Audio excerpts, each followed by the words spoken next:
अस्सलाम वालेकुम student. Second part के साथ फ्लेक्स प्रोग्राम के सेकंड पार्ट के साथ फर्स्ट पार्ट में हमने डेफिनेशन वगैरह पढ़ी थी कि फ्लेक्स प्रोग्राम क्या है, कैसे काम करता है, उसकी इनपुट फाइल कौन सी होगी, आउटपुट में क्या देगा। इनपुट फाइल के 3 पार्ट्स हमने डिस्कस किए थे, उनमें हमने देखा था कि तीनों पार्ट्स में अलग अलग क्या क्या चीज़ें डिफाइन की जाती हैं।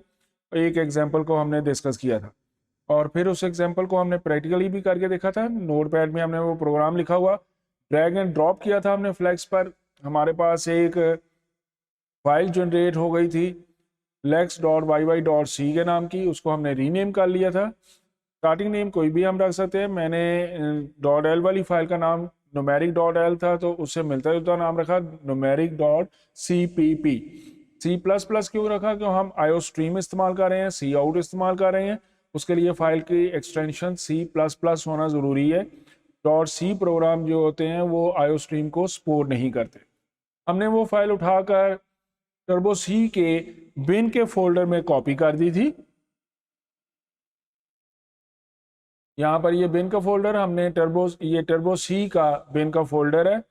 हमने ये फाइल टर्बो सी के बिन के फोल्डर में कॉपी कर दी थी और अब हमें ज़रूरत है कि हम टर्बो सी को रन करके देखें। तो यहाँ पर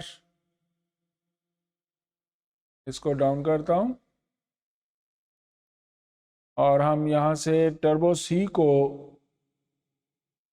एग्जीक्यूट करवाते हैं। टर्बो सी हमारी एग्जीक्यूट हो गई। हमने वो फाइल ओपन करनी है, फाइल ओपन, और फाइल का नाम था हमारा न्यूमेरिक। वो टर्बो सी के बिन में की थी, यहाँ पर हमारे पास अवेलेबल होनी चाहिए। डायरेक्ट यहाँ पर स्पेलिंग भी टाइप कर सकते हैं या नीचे जो लिस्ट दी हुई है उसमें से हम सर्च भी कर सकते हैं। तो यहाँ पर मैंने स्पेल टाइप कर दिया उसके न्यूमेरिक, एंटर प्रेस किया तो ये वो प्रोग्राम हमारे पास आ गया। अब अगर आप याद करें तो .l फाइल में मैक्सिमम हमने जो लाइंस लिखी थी वो आई थिंक 3 लाइंस हमारी थी पहले पार्ट में, 2 लाइंस थी दूसरे पार्ट में, और कोई मेन को मिलाकर 5 और एक नीचे फंक्शन 6 लाइन वो थी। तो बीच में डबल परसेंटेज साइन जो था उसको भी इंक्लूड कर लें तो मैक्सिमम 14 लाइंस वो हमारी थी। उसके बदले में जो सी का कोड हमें मिला है वो आप चेक कर सकते हैं किस कदर लेंथी है। ये डायरेक्ट प्रोग्राम तो आप नहीं लिख सकते थे, नहीं बना सकते। रन प्रोग्राम डायरेक्ट भी यहाँ पे रन हो सकता है ये प्रोग्राम, लेकिन मैं इसको डायरेक्ट रन करना पसंद नहीं करता। पहले डायरेक्ट रन करके देख लेते हैं। डायरेक्ट रन किया प्रोग्राम को, वो प्रोग्राम रन होने के बाद आपसे इनपुट पूछ रहा है। इनपुट में मैंने कुछ ABC लिखी और उसके बाद कुछ न्यूमेरिक डाटा मैंने टाइप किया और मैं एंटर प्रेस करता हूँ। एक न्यूमेरिक रकम मौजूद थी जो रेगुलर एक्सप्रेशन ने पिक कर ली, हमारे स्कैनर ने पिक कर ली कि ये वाली न्यूमेरिक रकम जो है वो रेगुलर एक्सप्रेशन को मैच कर गई है। उसके बदले में हमें मैसेज आ गया यहाँ पर कि न्यूमेरिक डाटा हमें फाउंड हुआ है। जो मैसेज हमने एक्शन पार्ट में लिखा था वो हमारे पास डिस्प्ले हो गया। अगर मैं सिर्फ टेक्स्ट लिखूं, स्पेस वगैरह यूज करते हैं, फिर कोई टेक्स्ट लिखते हैं, एंटर प्रेस करूं तो टेक्स्ट को, और कोई अगर less than greater than sign है या कोई डॉलर साइन वगैरह है, इन सारी चीज़ों को हमने कहा था इग्नोर कर दे वो, यानी कोई एक्शन परफॉर्म ना करे इन पर। तो देखते हैं यहाँ पर क्या हुआ है, कोई एक्शन नहीं हुआ। नेक्स्ट लाइन में हम आ गए हैं। अच्छा, न्यूमेरिक डाटे में 2 रकम लिखता हूँ। पहली रकम लिखी, फिर स्पेस वगैरह दी है मैंने, और स्पेस वगैरह देकर फिर दूसरी कोई रकम लिख देते हैं आप। वो रकम कितने भी डिजिट्स वाली हो सकती है, न्यूमेरिक कोई रकम लिख दी और फिर एंटर किया। 2 न्यूमेरिक डाटा इस लाइन में, तो 2 मरतबा लिखा हुआ है न्यूमेरिक डाटा फाउंड। एक जो टेक्निकली यहाँ पर है बात, अगर मैं लिखता हूँ कोई फॉर एग्जांपल 104.75, तो बाहर ये हमारी एक न्यूमेरिक रकम है लेकिन फ्लोटिंग पॉइंट वाली, लेकिन जो हमने रेगुलर एक्सप्रेशन अपनी .l फाइल में डिफाइन की थी उसमें हमने फ्लोटिंग पॉइंट को कवर नहीं किया था, हमने सिर्फ इंटीग्रल पार्ट को कवर किया था। तो इसके लिए डॉट जो है यहाँ पर वो कोई नई चीज है।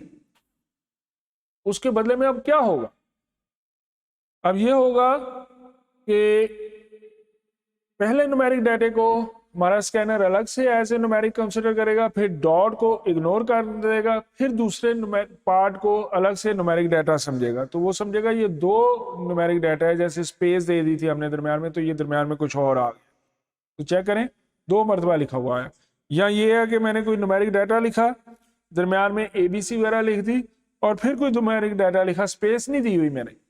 लेकिन जब वो स्ट्रिंग्स को रिकॉग्नाइज करेगा तो पहली स्ट्रिंग रिकॉग्नाइज करने तक जहां तक रिकॉग्नाइज हो गई न्यूमेरिक डाटा, वो कहेगा ये न्यूमेरिक है।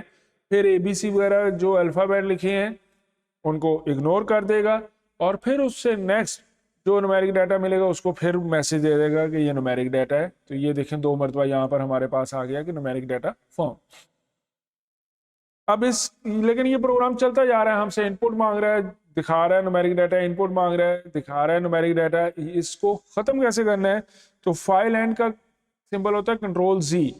Ctrl+Z से ये एक सिंबल बना हुआ आया, और Ctrl+Z एंड ऑफ फाइल। इसके बाद जब मैं एंटर प्रेस करता हूं तो फाइल एंड हो गई, मैं प्रोग्राम में वापस आ गया। और चेंज इसमें अब क्या हो सकती है, मैं डायरेक्ट इसको यहाँ पर रन नहीं करता होता। मेरी प्रैक्टिस है कि मैं इसको प्रोग्राम को कंपाइल कर लेता होता हूँ।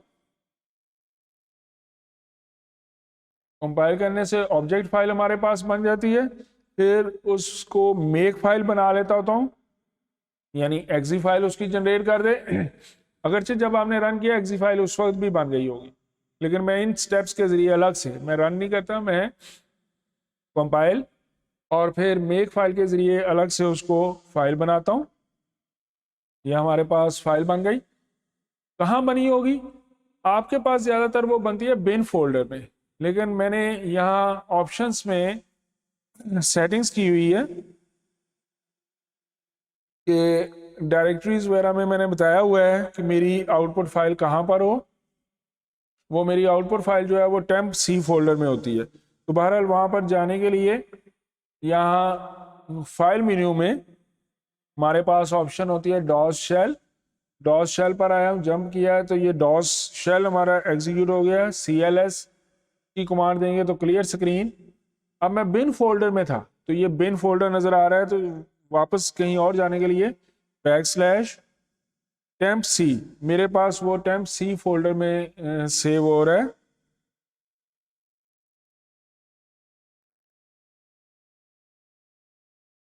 ये मैं temp.c फोल्डर में आ गया हूँ। न्यूमेरिक नाम की वो numeric.cpp था, तो numeric.exe फाइल बन गई होगी यहाँ पर मेरे पास। तो उसको रन कैसे करना है और उसको इनपुट फाइल कौन सी देनी है, पहले यहाँ पर चेक करें। मेरे पास ऑलरेडी एक फाइल बनी हुई है, आप वो खुद बनाकर रख सकते हैं। अगर आपके पास बिन में बनी थी तो वो टेम्प फाइल आप बिन में बनाएंगे। मेरे पास चूंकि वो temp.c में exe फाइल जनरेट होती है, तो वहां पर मैंने एक फाइल बनाकर रखी हुई है temp.txt नाम की। मैं इस फाइल को स्कैनर को दूंगा कि इसको चेक करें इस फाइल में क्या डाटा है मेरे पास। ये आपके सामने आ गया। इसमें मैंने कुछ लाइंस लिखी हैं और उन लाइन में से कहीं कहीं न्यूमेरिक डाटा, एक ये न्यूमेरिक डाटा है मेरे पास, और 3.45 इसको वो अलग अलग कंसिडर करेगा, 3 को अलग, 45 को अलग। तो 1 2 3 4 5 टाइम, 6 टाइम और 7 टाइम। 7 टाइम मेरे पास यहाँ पर न्यूमेरिक डाटा इस फाइल में मौजूद है। ओके, तो हम turbo-c प्रोग्राम में जाकर चेक करते हैं। जो हमने डॉस शेल यहाँ पर लिया, ये डॉस शेल हमने लिया था, इसको हम चेक करते हैं यहाँ पर वो कैसे रिएक्ट करता है। इसके लिए तो क्या लिखेंगे हम, जो exe फाइल हमारी बनी न्यूमेरिक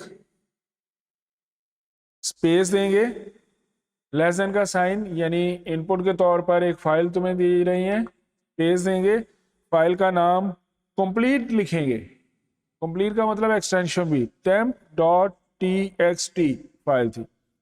इस फाइल को चेक करो, तो देखें उस फाइल को चेक करके प्रोग्राम खत्म हो गया हमारा।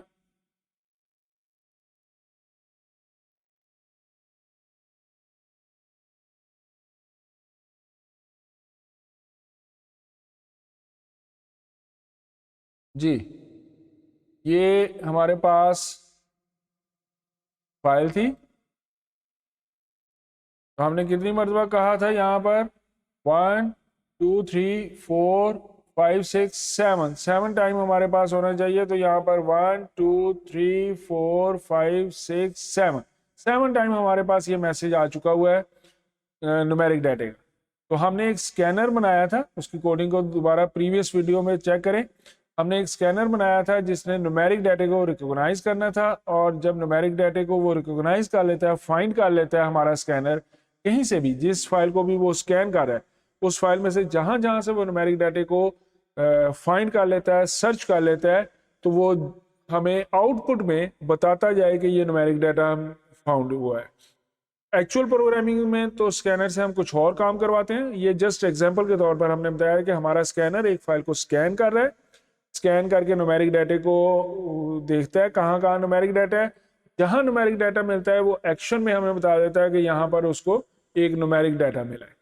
आई थिंक आप ये कॉन्सेप्ट क्लियर हो गया होगा। इसी प्रोग्राम में कुछ चेंजेस और करके मैं थोड़ी सी एग्जांपल्स आपको नेक्स्ट वीडियोस में भी इंशाल्लाह करवाऊंगा। तो कंटिन्यू रखिएगा, लर्निंग आपकी कंटिन्यू होनी चाहिए। मत खौफजदा हो कि आपसे पेपर में क्या पूछा जाता है क्या नहीं पूछा जाता। लर्निंग के लिए जहाँ से भी कोई चीज़ें मिलती हैं लर्न किया करें। Thank you students.